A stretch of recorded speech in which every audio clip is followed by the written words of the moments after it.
Welcome to Thrifty Garage. My name is Carson, and in today's video we're looking for a replacement shop light to replace this old guy back here. And the option I'm looking at is the Striker LED mobile task light. And one big thing about this is it doesn't come with one of these.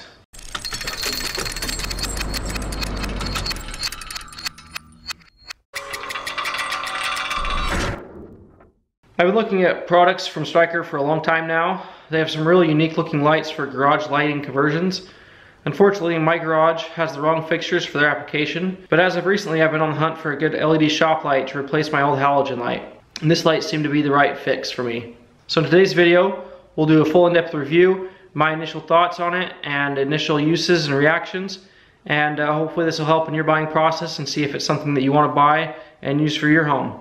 One unique thing that kind of brought me to this light, you know, I've been seeing these around everywhere. I don't know if they're just target marketing to me or if they just are marketing to the masses, but something that I thought was interesting was the Honeycomb Design. They've got their lights that you hang up in the garage that have 3 of these, and they you screw them into a bulb and replace the bulb.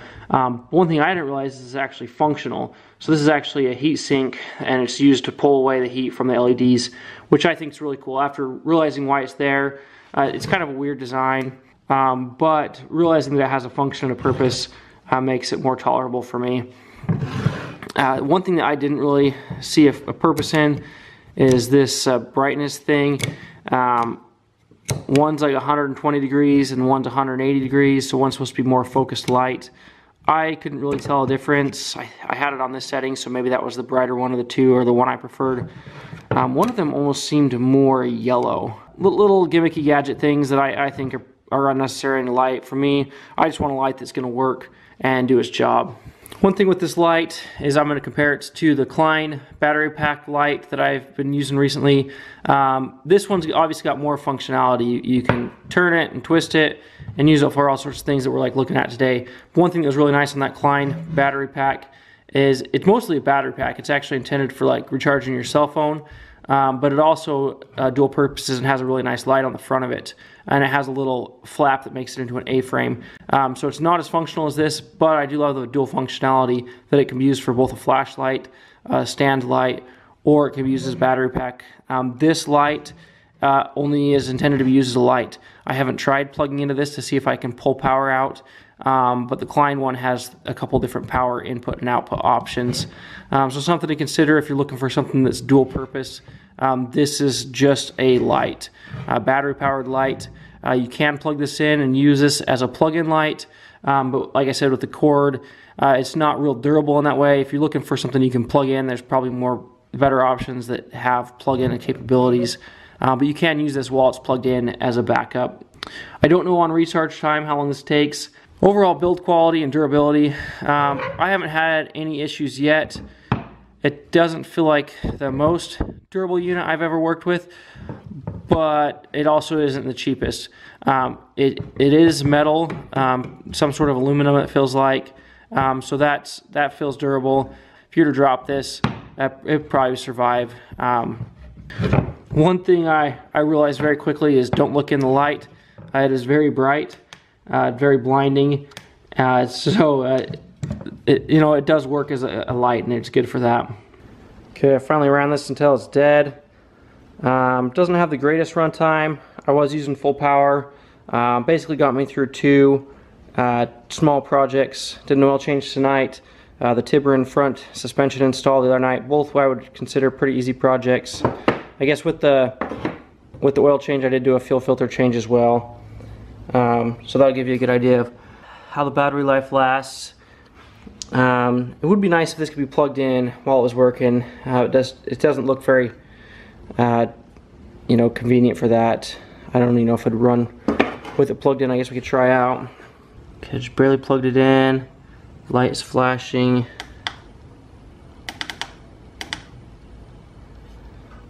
Got it on its dimmest setting. So the brightest setting, turn it on, yeah, just a split second. Second brightest setting, looks like it's running in that. I will say that when it died on full setting, I dimmed it down to the lowest setting, and it probably ran for another 5 minutes. I know they advertise how many hours of runtime for the dimmest setting. We got 7.5 hours of runtime on the low setting. The 1200 lumens is on the high setting. I'm not sure what the low setting is as far as lumens output, but it's probably, you know, 4 or 5 times more. So I guess an hour runtime on the high setting is probably pretty accurate.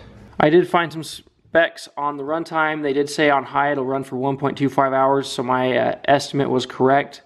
And then on the low setting, up to 7.5 hours. Currently, I'm plugged into this Yellow Jacket power outlet. I did a separate review video on, but we are charging this striker unit. We've got a flashing light here, a long flash on and then off for about equal times. I'm assuming that's the charging indicator. This is the only real indicator. It's not real intuitive. So I'm still trying to figure that out. Okay, I just unplugged this. Now it's even hard to see, but we are solid red. Again, I'm not sure what this means. I mean, it's hard to read. You know, like here we've got this Makita battery. Push the button. I'm full. I just pulled this off charger. Real easy to read. You know, makes sense to me. Whereas this, it's hard to tell when it's full, when it's not. Supposedly it's supposed to flash. 1, 2, 3, 4. Okay, so right after we turn it off, it does flash. According to their website, 1 blink is less than 25% charge, 2 blinks is 25 to 50% charge, 3 blinks is 50 to 75% charge, and 4 blinks is 75% to 100% charge. A lot of things nowadays, you pull out of the box and you don't even have to read a manual in order to know that. So a little bit frustrating, you have to go and look at the manual and know that. Now that I know that, you know, it's pretty easy. It also says cycles 3 blinks and pause when unit is on is critically low until battery depleted. So one nice thing with this unit is if you use it until the battery's dead, it uses full power. So you will receive 1200 lumens on the highest settings until it can't sustain that anymore, and then it will just cut off entirely. And a lot of the newer batteries and the newer LEDs are like that. The old days, everything kind of diminished in power until you ran out, and now a lot of things are that way. And like I said, with this, I ran it on full power, and then when it died on full power, I ran it at reduced power, and it ran for a little bit longer. One of the main reasons I got this light was for my YouTube channel. I really like the fact that it comes with this tripod screw on the bottom. This functionality is really useful for filming and gives me additional light settings and options. Maybe not something that the everyday user is going to want, but it really is nice for me. So here we've got to set it up on the tripod. Really kind of a nice feature for filming videos, to be able to put it on a tripod, even working on a truck or whatever, to be able to put it up high and to be able to aim it at what you want.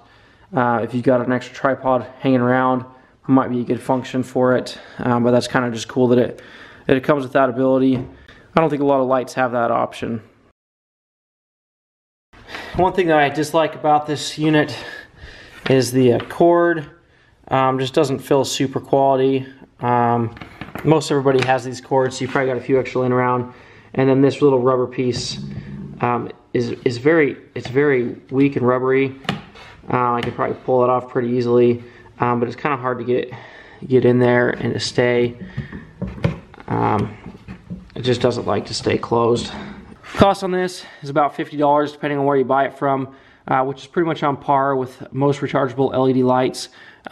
You might find some a little bit cheaper. $30 to $50 is kind of the entry-level price. A lot of those lower priced ones aren't going to be rechargeable like this. A lot of those are plug-in LED lights. Thanks for watching this Thrifty Garage video. If you're interested in purchasing this LED light, please check out the link below. And if you're not already subscribed, subscribe to the channel. Thanks for watching Thrifty Garage. Well, thanks for watching this Thrifty Garage video. Well, thanks for watching this Thrifty Garage video. Well, thanks for watching this Thrifty Garage video. Thanks for watching this Thrifty Garage. Thanks for watching this Thrifty Garage review on this LED mobile task light. What am I saying? Ugh.